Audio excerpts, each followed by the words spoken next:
नमस्कार, जय श्री राम। मैं विपिन विश्वकर्मा आपका एक बार फिर स्वागत करता हूं अपने YouTube चैनल पर। आज का टॉपिक है भक्ति। भक्ति यानी इबादत, डिवोशन। तो भक्ति है क्या? भक्ति एक भाव है, एक कॉम्प्लेक्स इमोशन है। ये कॉम्प्लेक्स क्यों है? क्योंकि ये अन्य भावों का जैसे कि प्रेम, श्रद्धा, समर्पण और विश्वास का संगम होता है, योग होता है। अब यहाँ इमोशन और फीलिंग के डिफरेंस को समझना भी जरूरी हो जाता है, क्योंकि अक्सर हम लोग इमोशंस और फीलिंग्स में कंफ्यूज रहते हैं। भाव, उद्वेग या इमोशन इमीडिएट रिएक्शन होता है। ये हमारे मन और शरीर से निकली हुई प्रतिक्रिया होती है। जैसे कि हम किसी चेहरे को देखते हैं और उसे पसंद करने लगते हैं बिना उसके बारे में ज़्यादा कुछ जाने। ये मोह है। या फिर जब कोई कुत्ता अचानक से जोर जोर से भौंकता है तो हम लोग अक्सर डर जाते हैं। ये भय है। वहीं फीलिंग अनुभूति या एहसास को कहते हैं। जब हम कोई प्रतिक्रिया देते हैं तो जो उसके बाद होता है वो फीलिंग है। फीलिंग इमोशन के बाद आती है, जैसे कि मोह के बाद प्रेम आता है और भय के बाद असुरक्षा का एहसास होता है। एक इमोशन कम समय के लिए होता है और फीलिंग्स लंबे समय तक रहती है। तो भक्ति एक इमोशन है जिसके बाद प्रेम, दया, करुणा, आनंद, शांति, कृपा, भलाई आदि बहुत सी चीजों की अनुभूति होती है। अगर आपकी भक्ति ईश्वर के पूर्ण रूप से ईश्वर के प्रति हो तो भक्ति एक भाव है, एक इमोशन है जो हमारे मन में अंतर्निहित है। अगर आप ईश्वर की भक्ति नहीं कर रहे हैं तो आप किसी और चीज की भक्ति कर रहे होंगे। धर्म में भक्ति का बड़ा महत्व है, खासकर सनातन धर्म में। जितना सनातन धर्म में भक्ति को जाना गया है, समझा गया है, शायद इतना किसी और धर्म में नहीं किया गया। सनातन धर्म में भक्ति को एक मार्ग भी माना गया है, जिस पर चलकर हमें ज्ञान, कर्म और मोक्ष प्राप्त होता है। ये बहुत ही बड़ा और गहरा विषय है। भक्ति, जैसा कि मैंने बोला, सनातन धर्म में भक्ति बहुत महत्वपूर्ण है। इसीलिए इस धर्म में आपको इसके प्रकार भी देखने को मिलते हैं। जैसा कि गोस्वामी तुलसीदास जी ने श्री रामचरितमानस में वर्णन किया है, भक्ति 9 प्रकार की होती है, जिसे नवधा भक्ति कहते हैं। चलिए इसे एक एक करके जानते हैं। पहले आती है श्रवणम। श्रवण का मतलब होता है सुनना। इस तरह की भक्ति में इंसान भगवान की कथाओं को, उनकी लीलाओं को और गुणों को श्रद्धा पूर्वक सुनता है। दूसरी है कीर्तनम, मतलब गायन करना, ईश्वर की लीलाओं का गायन करना, ईश्वर के नाम का गायन करना, ईश्वर के गुणों का गायन करना। तीसरी है स्मरणम। इस तरह की भक्ति में इंसान हर समय ईश्वर को अपने मन में रखता है, चाहे वो जो भी करे। फिर है पाद सेवनम। जैसा कि नाम ही बताता है, ईश्वर के चरणों की सेवा करना, ईश्वर के घर अर्थात मंदिर में जाकर सेवा करना। पांचवी है अर्चनम। भगवान की मूर्ति या फोटो लेकर उसकी विधि पूर्वक पूजा अर्चना करना। छठी है वंदनम, मतलब भगवान को नमस्कार करना, ईश्वर के प्रति श्रद्धा प्रकट करना। वंदनम के बाद आती है दास्यम। दास्यम का अर्थ होता है ईश्वर का दास बनना, ईश्वर का दास बनकर सेवा करना। फिर है सख्यम, ईश्वर को ही अपना परम मित्र मान लेना, यही साख्यम भक्ति है, जैसा कि अर्जुन ने कृष्ण जी के साथ किया था। अंत में आती है आत्मनिवेदनम। इस तरह की भक्ति में इंसान अपने आप को पूरी तरह शंकर को समर्पित कर देता है। मतलब अपना शरीर, मन और आत्मा तीनों ईश्वर को दे देना। ये भक्ति के प्रकार हैं जो हम लोग रिगार्डलेस हमारा धर्म क्या है, इन्हीं प्रकारों में से ही भक्ति करते हैं और खुदा को महसूस करते हैं।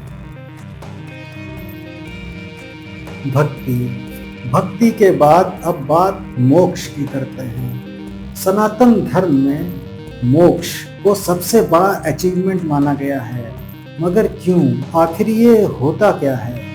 चलिए इसे जानने की कोशिश करते हैं। मोक्ष एक संस्कृत शब्द है जिसका अर्थ मुक्ति या छुटकारा होता है। छुटकारा, लेकिन किस चीज से? जन्म और मृत्यु के चक्र से। जैसा कि पूरी दुनिया जानती है, सनातन धर्म में पुनर्जीवन या रीइंकार्नेशन का विचार भी है और ऐसा होता भी है, जैसा कि शांति देवी के केस में देखा जा चुका है। इस केस के तो अंग्रेज और महात्मा गांधी भी साक्षी थे। ऐसे बहुत से केस हुए हैं। खैर, तो मोक्ष, सरल शब्दों में कहें तो मोक्ष आत्मा के उस अवस्था में पहुंचने को कहते हैं जहां उसको जन्म ना लेना पड़े। ये तभी हो सकता है जब आत्मा ईश्वर में लीन हो जाए। तो हम लोग ये भी कह सकते हैं कि आत्मा और परमात्मा का मिलन ही मोक्ष है। तो मोक्ष की प्राप्ति के लिए आत्मा और परमात्मा को समझना आवश्यक हो जाता है और यही ज्ञान योग होता है। हमारे उपनिषदों में इसके बारे में विस्तार से वर्णन है। इसके बारे में जानने को हमें श्रीमद् भगवद गीता में भी मिलता है। मोक्ष प्राप्ति का कर्मयोग भी एक साधन हो सकता है। कर्मयोग हमें बिना किसी इच्छा के कर्म करने के लिए प्रेरित करता है। इसका वर्णन भी हमें श्रीमद् भगवद गीता में मिलता है। राजयोग भी एक रास्ता है मोक्ष प्राप्त करने का। राजयोग में यम मतलब नैतिक प्रतिबंध, नियम, आसन, प्राणायाम, प्रत्याहार, धारणा, ध्यान और समाधि, ये 8 अंग हैं। इसके बारे में पतंजलि योग सूत्र में विस्तार से लिखा गया है। अंत में जानते हैं भक्ति योग को। मोक्ष प्राप्ति का ये तरीका सबसे आसान और आनंद से भरा है। ये प्रेम और समर्पण का मार्ग है। भगवान के प्रति पूर्ण श्रद्धा और भक्ति से भी मोक्ष प्राप्त किया जा सकता है। मेरा पर्सनल ये मानना है कि भगवान ऐसे भक्तों को, ऐसी बिरला आत्माओं को स्वयं चुनते हैं, जैसे कि गोस्वामी तुलसीदास, मीराबाई, चैतन्य महाप्रभु, कबीर दास, सूरदास। ये सब ज्ञान का भंडार थे। ये लोग ज्ञान का भंडार थे। भक्ति, जिसे हम लोग अक्सर पूजा पाठ और रीति रिवाजों से जोड़ देते हैं, असल में मोक्ष प्राप्ति का एक जरिया है। ये आत्मा को परमात्मा से जोड़ने वाला जीवंत सेतु है। जब कोई मनुष्य अपने अहंकार, इच्छाओं और आसक्तियों को पूरी तरह से ईश्वर को समर्पित कर देता है, तो उसके पास केवल प्रेम, करुणा और शुद्धता बचती है। भक्ति मन को शुद्ध करती है। मोक्ष की प्राप्ति तभी हो सकती है जब मन निर्मल हो। भक्ति के अभ्यास से मन में क्रोध, लोभ, ईर्ष्या, अहंकार, भय आदि अवगुण धीरे धीरे कम होकर समाप्त हो जाते हैं। फिर हमारे पास एक शुद्ध मन बसता है। जब मन शुद्ध होगा तभी आत्मा का साक्षात्कार होगा। वैसे सच्चे भक्तों का लक्ष्य मोक्ष पाना नहीं होता, बल्कि ईश्वर के प्रेम को पाना होता है। भक्ति जीवन को सहज, समर्पित और आनंदमय बनाती है। चलिए जानते हैं कैसे। भक्ति हमारे मन को शीतल करके चिंता और तनाव दूर करती है। जब हम भजन, कीर्तन या ध्यान में डूब जाते हैं तो मन वर्तमान में स्थिर हो जाता है। इसे ही माइंडफुलनेस कहते हैं। भक्ति करने से सोच और आत्मबल पर भी सकारात्मक प्रभाव पड़ता है। ईश्वर पर विश्वास मनुष्य को आशावादी बनाता है, खासकर कठिन समय में। इससे आत्मविश्वास और धैर्य बढ़ता है। मैं की भावना या अहंकार भक्ति करने से धीरे धीरे मिट जाती है। भक्ति में व्यक्ति औरों के प्रति दया, करुणा, विनम्रता के भाव रखता है। भक्ति के मार्ग पर चलने वाला व्यक्ति अन्य व्यक्तियों को भी सम्मान और प्रेम से देखता है, जिससे समाज में सद्भावना और शांति बढ़ती है। अगर हम भक्ति का अभ्यास नियमित रूप से करें तो इससे हमारा रक्तचाप यानी ब्लड सर्कुलेशन भी नियंत्रण में रहता है, नींद भी अच्छी आती है और मानसिक रोगों का खतरा भी कम रहता है। अगर आप ईश्वर के प्रति पूर्ण श्रद्धा और भक्ति और प्रेम से समर्पित हैं तो ईश्वर भी आपकी रक्षा करते हैं। ऐसे में आपका संबंध ईश्वर से सीधा जुड़ जाता है। भक्ति और मोक्ष के बाद अब चर्चा करते हैं भक्त की। एक भक्त क्या होता है? भक्त शब्द संस्कृत का एक वर्ड है जिसकी धातु भज है। भज का अर्थ होता है भजन करना या समर्पित होना। तो भक्त वो व्यक्ति होता है जो ईश्वर के प्रति पूर्ण श्रद्धा, प्रेम और समर्पण का भाव रखता है। भक्तों के भी प्रकार होते हैं, इसे श्रीमद् भगवद गीता में स्पष्ट किया गया है। चलिए जानते हैं भक्तों के प्रकार क्या हैं। पहले आता है आर्त। आर्त मतलब दुखी या पीड़ित। ये वो भक्त होते हैं जो सिर्फ दुख, संकट या पीड़ा की घड़ी में ही ईश्वर को याद करते हैं। दूसरा है जिज्ञासु, अर्थात जानने की इच्छा रखने वाला। ऐसे भक्त जो ईश्वर को, सत्य को और आध्यात्मिक ज्ञान को जानने की इच्छा रखते हैं उन्हें जिज्ञासु भक्त कहते हैं। सत्यम शिवम सुंदरम। शिव ही सत्य है, शिव ही शिव है और शिव ही सुंदर है। खैर, तो तीसरा अर्थार्थी। अर्थार्थी क्या होता है?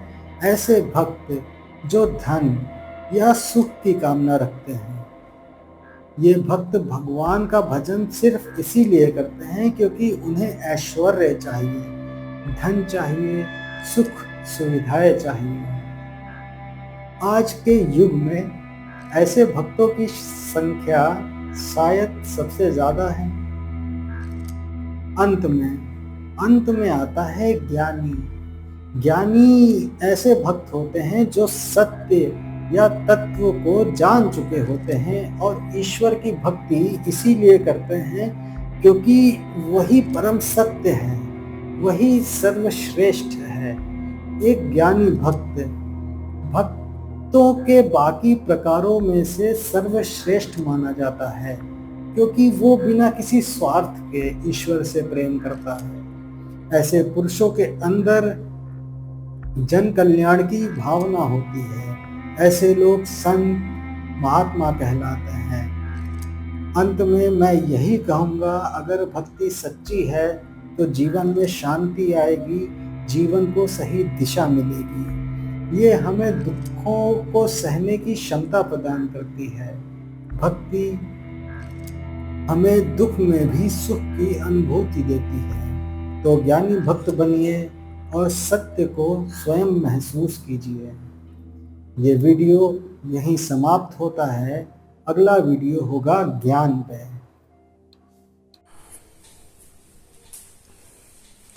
अगर आपको वीडियो अच्छा लगा हो तो प्लीज़ मेरे चैनल को सब्सक्राइब करिए, वीडियो को लाइक करिए, कमेंट करिए। जिसका मन नहीं कर रहा है वो भी अगर सब्सक्राइब कर लेगा तो आगे मैं और इंटरेस्टिंग वीडियो दे पाऊँगा। और जो भी कमियां हो आप प्लीज़ मुझे कमेंट में बताइए, मैं कैसे अपने वीडियोस को और अच्छा कर पाऊँ। Thank you.